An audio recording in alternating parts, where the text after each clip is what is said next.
Hey, welcome to Stray Reviews. I'm Lee, and today we are going to take a look at the Flint and Tinder Flannel-Lined Waxed Trucker jacket.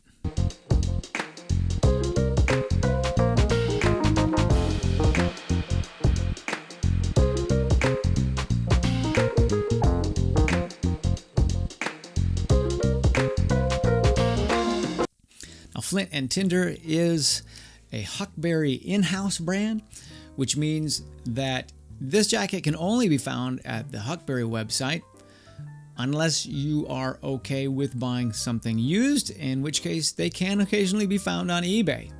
Now, I bought my first Flannel-Lined Waxed Trucker jacket about 4.5 years ago, and that's the one that I'm wearing right now. It is in olive, which is sometimes available on the website, but currently right now it's not. I'll wear this thing when the temperatures are above freezing, so anything over 32 degrees Fahrenheit, and I will wear it up until about low 50s when it's time to switch to something a little bit lighter. Now, I recently received a second Waxed Trucker jacket in dark navy.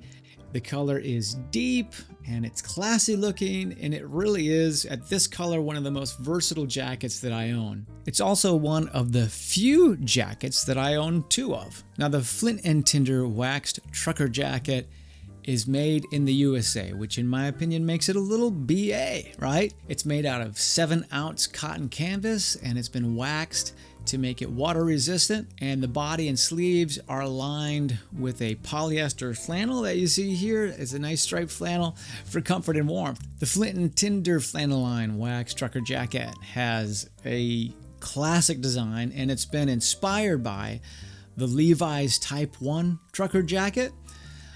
Inspired by, but it's not an exact duplicate, thankfully, because I actually like this design a little bit better. And I'd also say that it's a little bit roomier than the Type 1 jacket. Now, I am 5 foot, 8 inches, and 165 pounds, don't judge.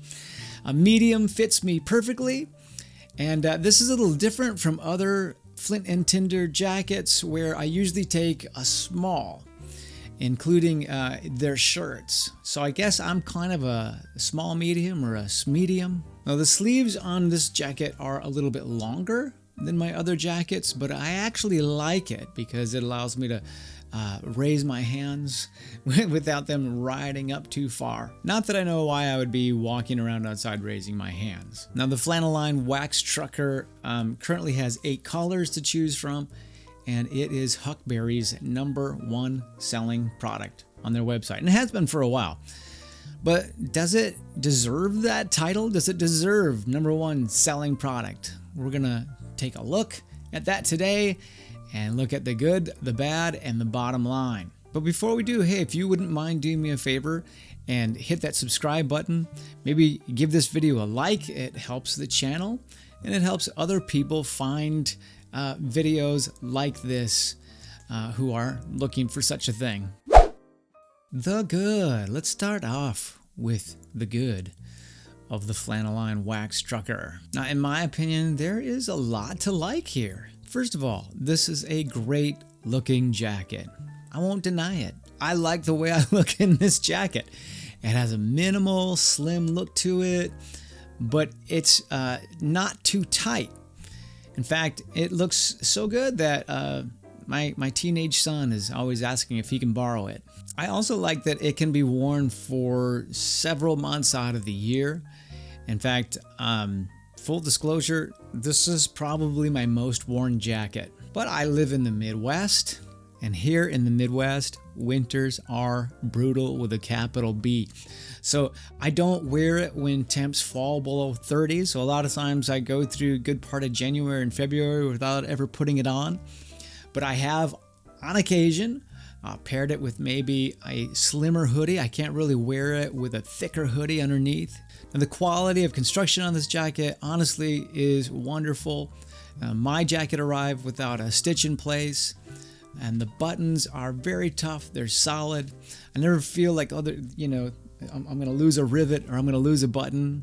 And kind of honestly, what this jacket reminds me of is the kind of jacket that my grandfather used to wear. And maybe that's what attracted me to it. He had a farm in Upper Michigan, And he always seemed to have this kind of rugged outerwear hanging on his coat rack. And the stuff that he had ended up outliving him. And I'm thinking maybe if I take care of it, it'll outlive me. The biggest difference is when he bought his stuff, he bought it for $25 at Sears when Sears still sold American-made goods. So what about the bad of the Flint and Tinder Flannel-Lined Waxed Trucker jacket? Well, in my opinion, there's really not much to complain about here. You don't become number one by having a shoddy product. The only thing that I would really add in the bad column for the Waxed Trucker really has to do with all waxed jackets and not just this one in particular. And that's that waxed jackets are spot clean only. That means it can't be thrown in the washer without probably ruining the jacket and maybe ruining the washer. It can't be dry cleaned. And I'm not real sure if you could hand wash it in the sink, but it's spot clean only. So if you happen to be wearing it while cooking a big pot of spaghetti, you drop that pot on you, or if you get hit with a surprise bottle of oil, or maybe someone throws a bag of blood at you, your only recourse is a damp rag and cold water. And so if it's ruined, then you're out, as of this recording, $298. But the bottom line is this. The bottom line is this is personally one of my favorite jackets.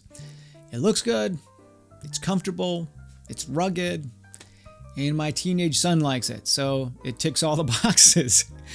I only wish that I lived in a climate that allowed me to wear it during the coldest weeks of winter. I wish that I could wear this jacket in January or February, but Iowa does not allow it. Hey, if you're interested in taking a look for yourself, there's a link down below in the description.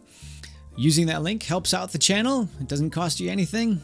And let me know. Let me know what you think of the Flannel-Lined Waxed Trucker down in the comments below. That's all I got for today and for the Flannel-Lined Waxed Trucker. We will see you next time.